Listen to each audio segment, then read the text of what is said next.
Too many people in their 20s are going into stupid amounts of debt just to buy some dumb Forby because they're going out every Friday, Saturday, and occasionally Sunday night. Or maybe that's just the people I know. The rest got to be dropping their paychecks on Bad Baby because God knows how she makes $4.4 million a month. Some of you got to be paying for it. But if you make 999 billion IQ decisions in your 20s, then it can set you up easily for a future of freedom instead of being stuck in the lizard brain rat race for the rest of your life. And you can have fun and set yourself up. They're not mutually exclusive because unfortunately nothing is mutually exclusive in 2023 anymore, not even your wife. Isn't that right, Adam? None of these things are the same, so make sure you watch the entire video because if you miss one, you will be stuck in the matrix forever. So like and subscribe. Number 1 is invest in a side hustle. Now I know this sounds super cliche and you've probably tried and failed like a loser. Lol, couldn't be me.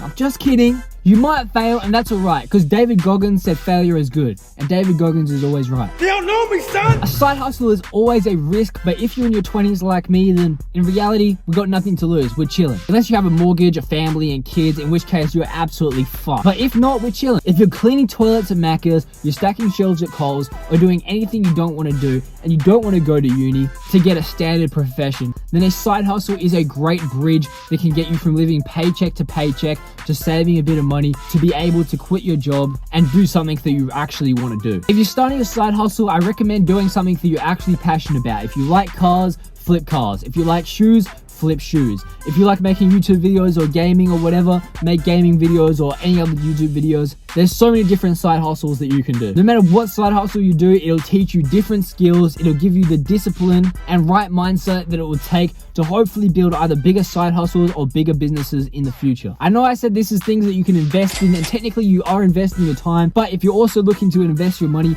with side hustles, there's always different things that will improve your earning power. If you're a graphic designer, a faster computer might be able to help you pump out thumbnails quicker or render videos quicker, or you can pay for the BBC for your wife. Apparently that makes a lot of money. Number 2 is buying an index fund in probably something like a Roth IRA or 401k. Now I know this sounds more boring than watching a WNBA game. Wait until you hear these numbers. If you invested $200 a month and got the return of 10% a year, which is what the S&P 500 has historically averaged since it was created, in 45 years you will have $2 million. And if you put in your Roth IRA, 401k, your ISA if you're in the UK, or Super if you're in Australia, then you don't even have to pay tax on that money either. It could save you major bank. I know you probably want to be getting all the hoes with your diamond grill Porsche 911 right now. You don't want to be some old crusty dude living in Dubai flying out some Barbie dolls from Miami. But this is just an extra $200 a month that ensures no matter what happens that you have a retirement set up and you have a good future. Plus, leaving the money in the bank is like having fuel in your Hellcat. You know what I'm saying? You're burning it through super quickly.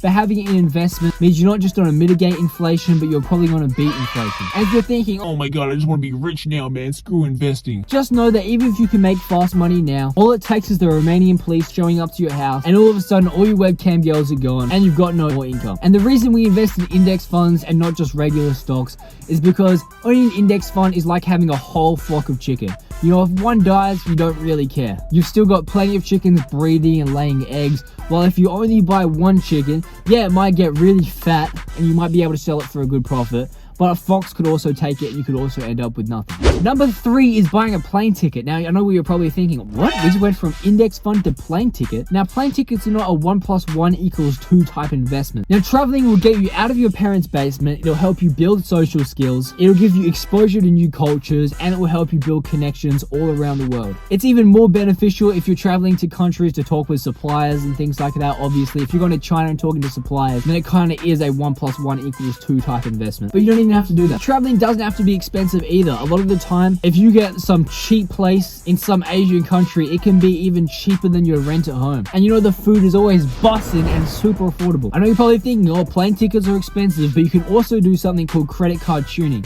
which is when you sign up for credit cards, you spend the minimum amount of money to get the reward, and generally they're things like flyby points or like free plane tickets and things like that. And if you're doing things like buying and selling products, you can put it on your credit card, rack up more points than LeBron James, and because because you're selling stuff anyway, the money that you're spending, you're not really spending. You're just investing it. And you're going to get it back anyway, and then you can repeat the cycle. You could turn over mad revenue and just get mad points. But just remember, if you do this, only spend money that you would spend normally without the credit card. Always pay off your balance in full every month, and you'll also be building a great credit score, which will help you get great interest rates in the future, which will help you for your business or buying a house. It doesn't matter. Number 4, spending money on education. My most prized possession isn't my lovely Mazda 3, it's my knowledge. A lot of people refuse to spend money on education these days because they'd much rather just spend the money on some juicy peach pics. But if you have to spend a little money to get access to someone that could absolutely change your life, a book that could change your life, or a course that could actually teach you something super valuable, then it's always worth it. Because at the end of the day, everyone is paid on their perceived value to society, and if you can do anything to increase that, then more power to you. Now, most education doesn't have to be expensive. Most of the time it can be free. You don't have to invest your money, you have to invest your time. There's always things like YouTube and libraries where you can get books and content for free, and you can learn pretty much anything. Whatever you do, just don't spend $9.99 on some idiot's course standing shirtless in front of a Lambo teaching you how to drop shit. I don't even have to say anything about that. If you fall for it, you're an idiot. Legitimately though, books like Rich Dad Poor Dad can completely change your mindset on how you view money and put you on the right path for a great future. Number 5 is by buying real estate. Now, there's no denying property is a great way to build your wealth. I've talked about this in a bunch of other videos. I've talked about why it's so great, how much money you can make in property, and how to actually go about buying property. But you can turn an easy 30 to 60k upfront investment and an extra 100k over like 10, 20 years into over $500,000 of profit within like 30 years. It can give consistent rental income, which can be added to your income for great cash flow.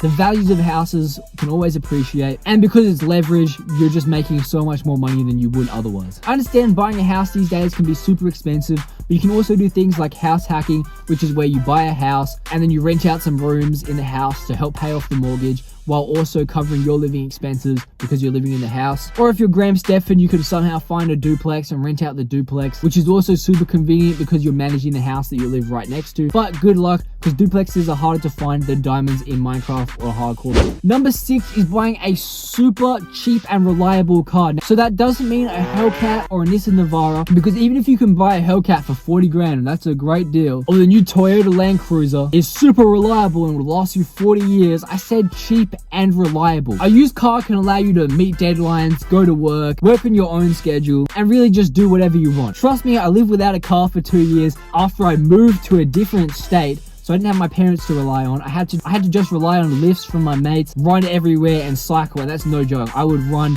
20 kilometers to the city and then 20 kilometers back. I got super fit, but I absolutely destroyed my knees, and now I'm living with the consequences of it. And most importantly, it's real hard to sneak a link with the hoes with no car. Alternatively, everyone else I know is in big debt with a 4B that they don't really need, and you can use that money to invest in things and you'll get a better return, or invest in your business. You just don't need it. I know you're trying to impress people, but trust me, no one really cares that much. Unless you're buying it as a good tax write-off, then I can maybe see it, but just get a good, cheap, reliable car. But either way, man, if you guys enjoy the video, please leave a like, subscribe. I really do appreciate it, and I'm out. See ya.